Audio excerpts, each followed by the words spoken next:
Mesdames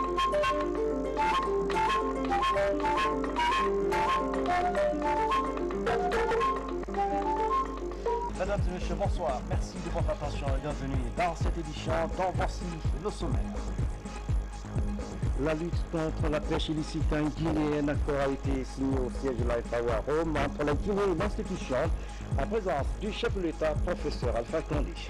Baccalauréat session 2016, deux non-voyants figurent parmi les candidats. Ils font option sciences sociales. Ils ont traité le même sujet que leurs camarades voyants. Vous allez les découvrir dans ce journal.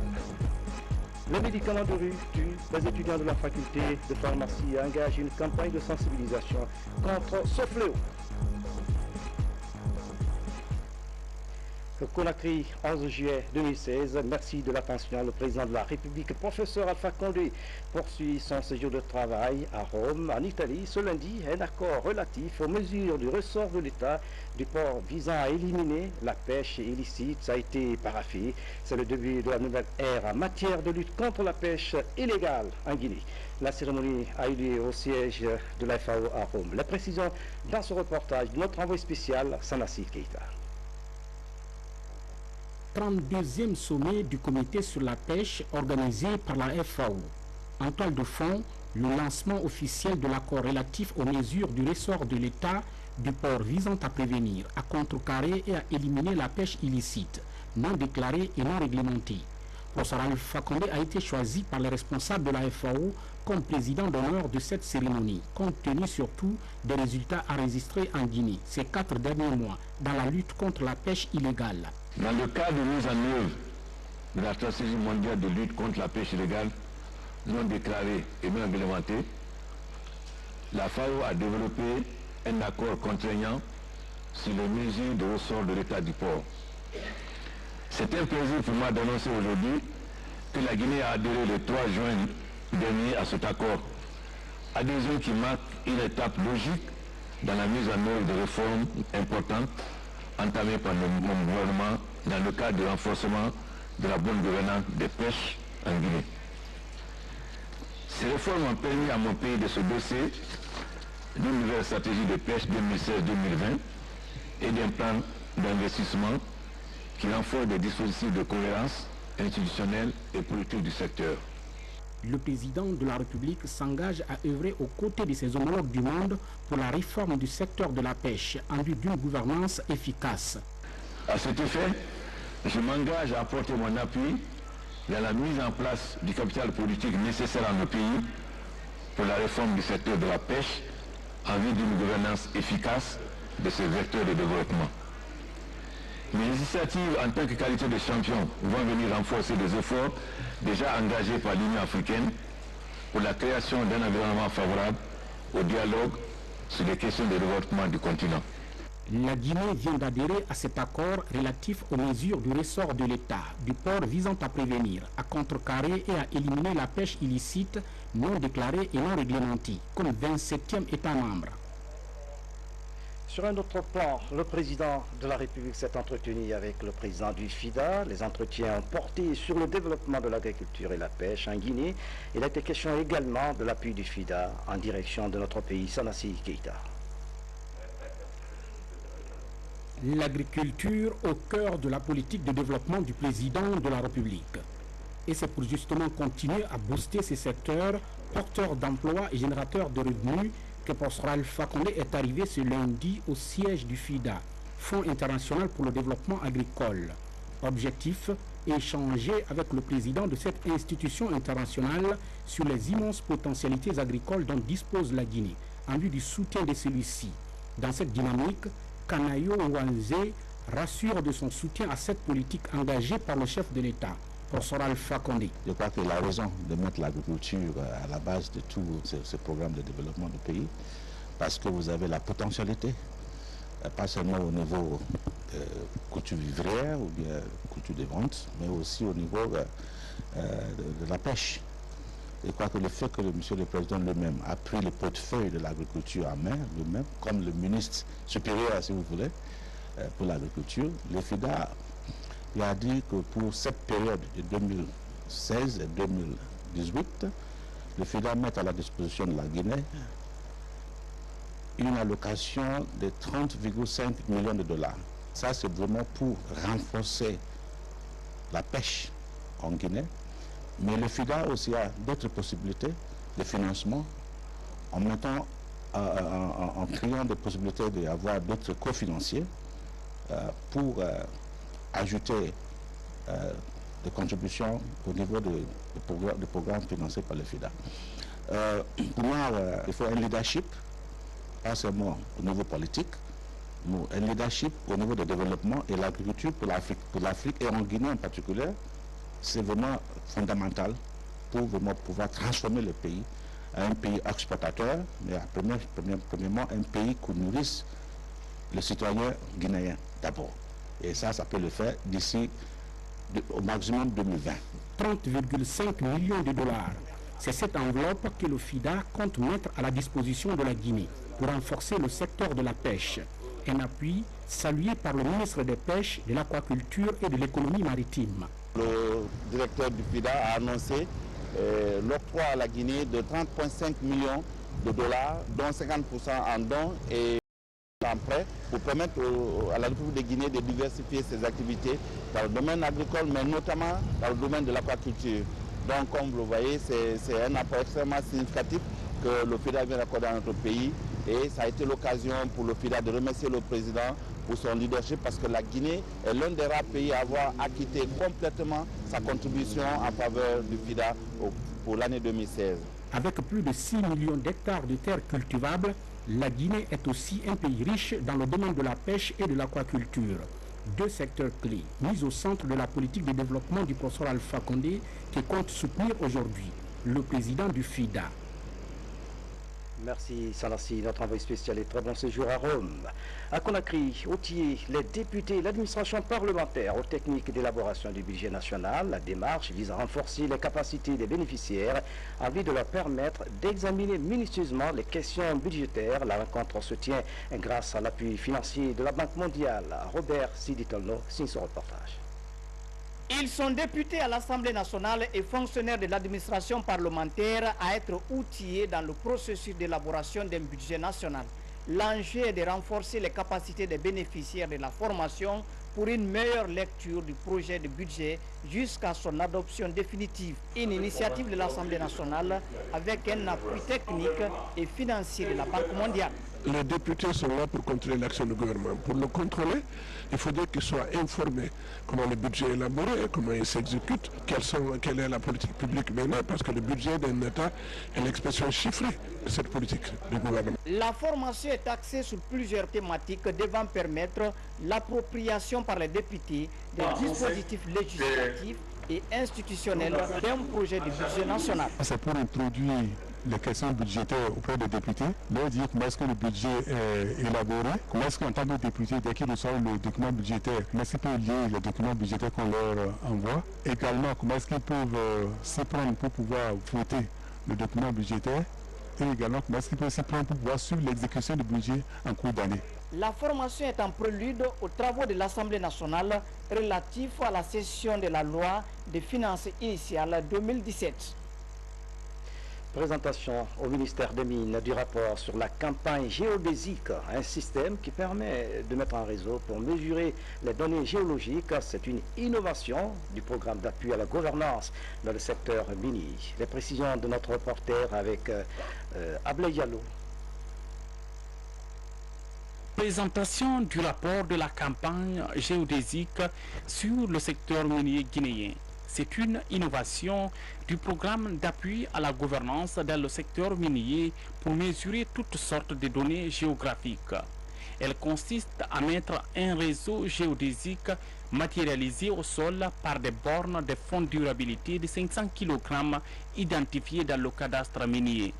Grâce à cette nouvelle étude, le cadastre minier sera doté de bases de données géographiques et cartographiques de qualité, uniforme et surtout représenté dans un seul et même système qui est cohérent et précis, tant à l'échelle nationale que mondiale. En Guinée, c'est un défi qui vient d'être relevé dans le secteur. 26 points sont identifiés.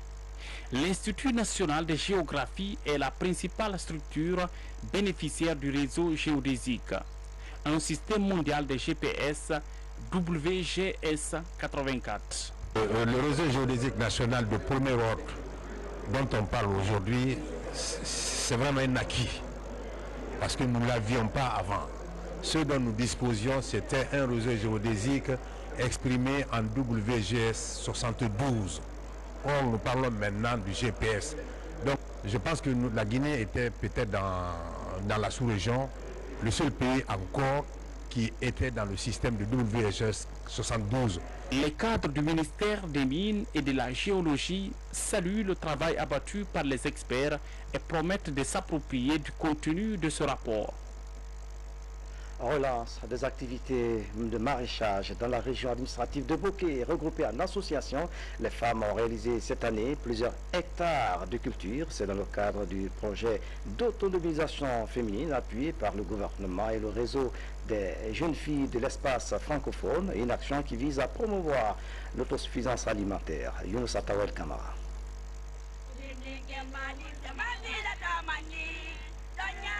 C'est la période de récolte. Ces paysans de la filière maraîchère de Boké expriment leur joie à travers chants et danses. Cette année, grâce à l'utilisation de nouvelles techniques dans leur périmètre, ces femmes regroupées en associations récoltent une grande quantité de produits. Des produits soigneusement emballés et destinés au grand marché du pays. On fait tout ça là pour aider ces jeunes filles, car le premier baril d'une fille, c'est son travail. Nous sommes là, on travaille. Il y a l'ambiance, il y a l'aimabilité, on s'entend entre nous, il y a la cohésion sociale. Tout le monde se donne la main vraiment pour la réussite de l'activité-là. Ce projet d'autonomisation des femmes est appuyé par l'ONG Réseau des jeunes filles de l'espace francophone. Il s'agit d'accompagner ces groupements en vue d'encourager l'auto-emploi permettant aux bénéficiaires de subvenir à leurs besoins. Il y a toutes sortes de produits agricoles ici. Si ces produits sont mis en valeur, nous pourrons lutter contre le chômage à Boké. Aujourd'hui, nous sommes contents de ce projet d'autonomisation des femmes. Ça nous permettra d'améliorer nos rendements. Avec l'appui des partenaires financiers du projet, ces braves femmes entendent améliorer les rendements l'année prochaine. Pour ce faire, elles comptent aménager une grande superficie pour cultiver plusieurs autres variétés de légumes. C'est une action encouragée. Baccalauréat session 2016, je vous le disais en titre, parmi les 42 960 candidats, il existe 2 candidats non-voyants. Ils ont traité les mêmes sujets que leurs camarades voyants. Mais comment ces candidats non-voyants arrivent à se tirer d'affaire? Notre reporter Abdul Karim Kamara est allé à leur rencontre dans leur centre d'examen. Suivez ce reportage. Le centre Sogué, à la cité Solidarité, au quartier Taouya, une école des aveugles. Ici, l'élève apprend de la première à la 6e année l'écriture braille. Cette année, ils sont 2 candidats non-voyants à passer le baccalauréat unique dans la zone de Conakry.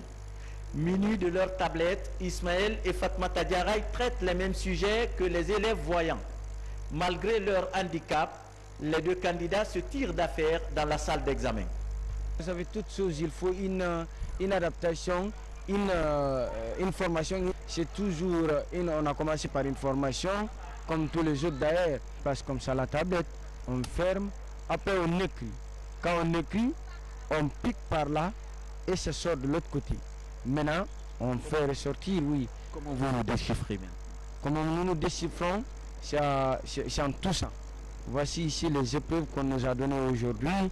Ils ont comme outil de travail une tablette, un poinçon qui sert de stylo, un cube pour le calcul. Avec ces moyens de bord, nos candidats non-voyants donnent le meilleur d'eux-mêmes pour respecter les 2 heures d'une épreuve. Au niveau des sujets, là, il faut nous dicter les sujets.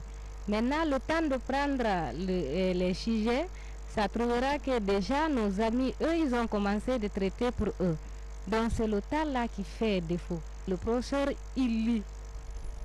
Et on lui suit pour savoir s'il n'y a pas des erreurs. Après, maintenant, on se met au travail. Donc après tout, on nous augmente 5 minutes ou 10 minutes. Mais des fois, ça arrive aussi, on finisse avant les autres parce qu'aujourd'hui, on a fini 1 heure avant les autres. Dans leur salle d'examen, ils sont surveillés par un maître d'élèves non-voyants.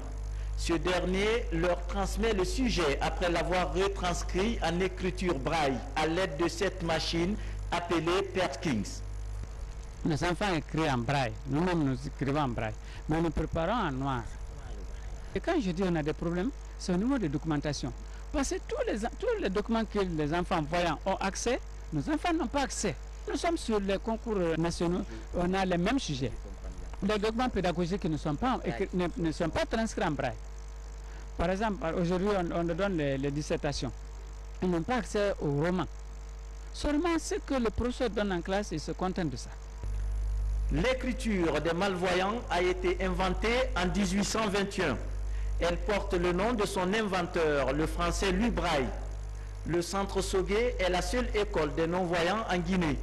Après les études primaires, les élèves admis pour le secondaire sont suivis par un de leurs maîtres au complexe scolaire La Source.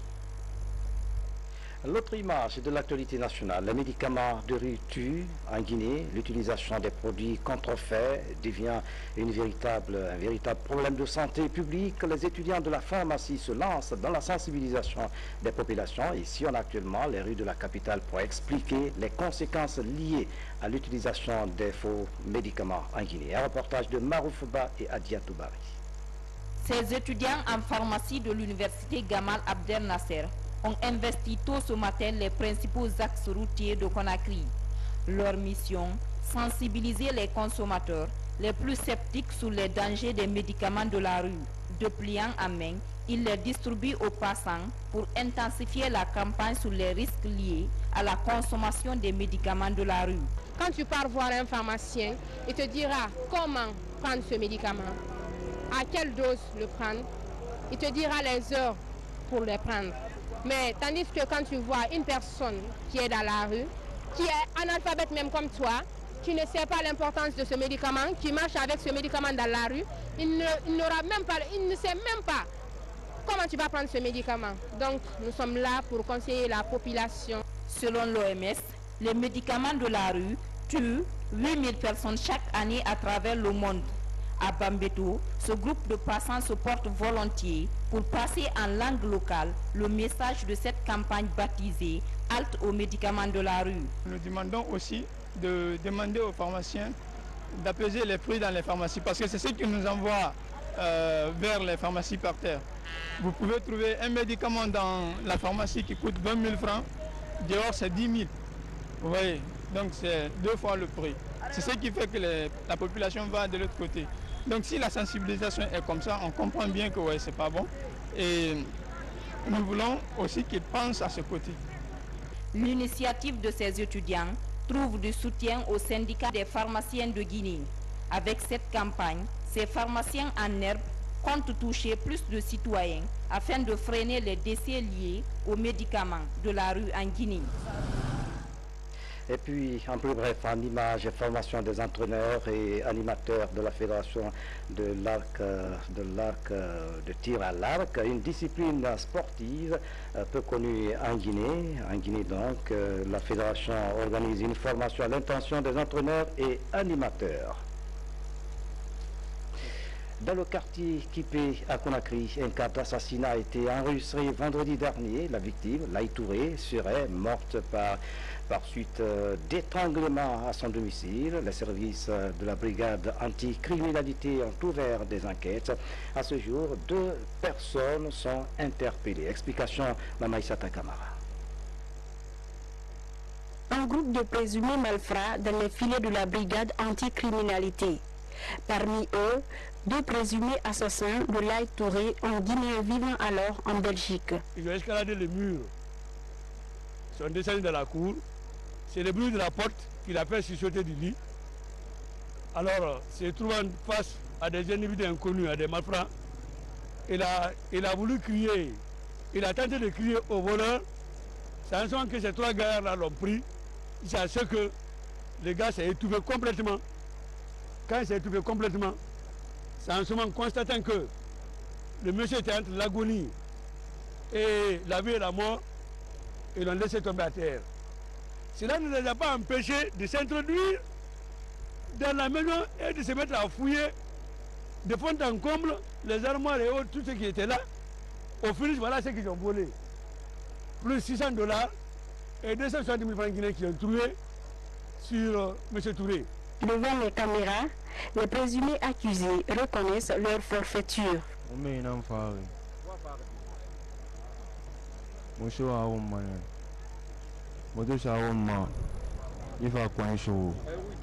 On a tué quelqu'un, on est rentré chez lui, on l'a étranglé. Quand il s'est étouffé, on l'a laissé par terre. On a fouillé la maison, on a trouvé $600 et 260 000 francs guinéens. Et on a mis les bagages dans la voiture pour Foula Madina. D'enquête en enquête, Razak a été arrêté, puis Brakis m'a arrêté aussi et m'a conduit à la BAC 6.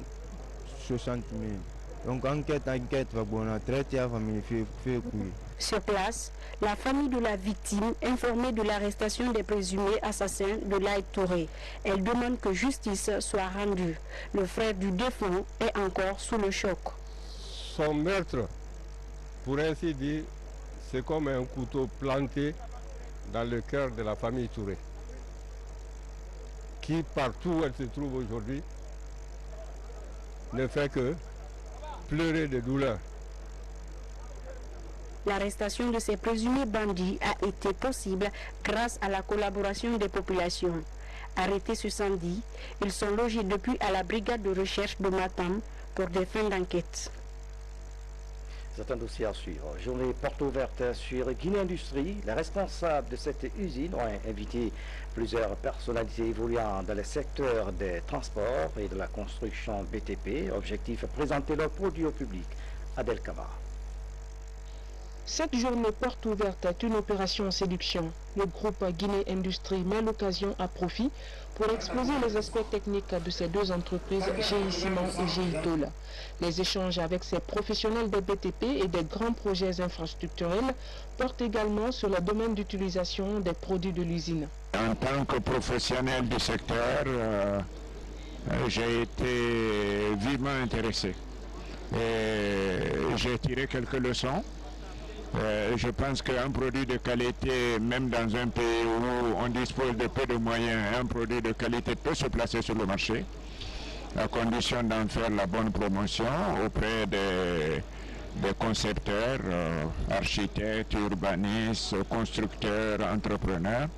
Depuis l'entrée en production en 1990 pour GI Tôle et 2013 pour GI Ciment, le groupe compte plus de 1500 personnes en emploi direct et indirect. Ce chiffre sera revu à la hausse avec un projet d'extension inscrit dans les objectifs immédiats de l'usine. Il s'agit pour les responsables de conquérir l'intérieur du pays avec un service de qualité. Et cette rencontre permet d'expliquer la démarche. Le ciment, c'est un diamètre hydraulique qui, en contact avec de l'eau, est capable de faire une prise et un durcissement. Et quand vous prenez aussi l'enzyme aussi peut faire son durcissement, peut faire aussi sa prise, parce qu'il y a des briques qu'on peut faire avec de l'enzyme. Mais ce qui est important, ce qui différencie ici le ciment et l'enzyme, c'est parce que le ciment conserve sa résistance et sa stabilité même sous l'eau. C'est une opportunité que nous avons eu à offrir aux différents ministères concernés par le secteur des bâtiments et des travaux publics, les bureaux d'études, de contrôle et d'architecture, les représentants des grandes entreprises dans le domaine des BTP et aussi les grands projets d'infrastructures routiers et puis dans le domaine du bâtiment et des projets stratégiques. Pour expliquer un peu les aspects administratifs et les aspects commerciaux concernant les deux entreprises que composent le groupe GI, à savoir GI Ciment et GI Tôle, et aussi faire un exposé sur les aspects techniques et les domaines d'utilisation du ciment et des tôles. GI Ciment est actuellement en tête du classement national avec une production d'1 million de tonnes par an. Ce rendement va augmenter de 500 000 tonnes dans les 6 prochains mois. Quant à GI Tôle, de nouveaux produits sont attendus sur le marché l'année prochaine. Voilà, mesdames, messieurs, c'est la fin de cette édition. À tous, merci de nous avoir suivis. Excellente soirée. Où que vous soyez dans le monde. À demain.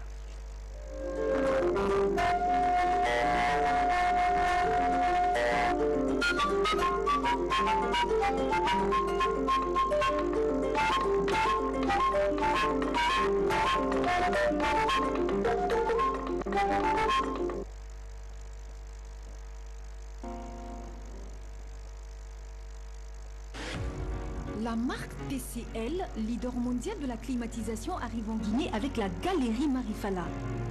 Vous voulez vivre la fraîcheur et la douceur, la marque des stars, la star des clims, TCL s'invite dans votre vie et celle de vos familles. À travers le monde, TCL a fait ses preuves et a su s'imposer comme une marque de confiance et une vraie référence.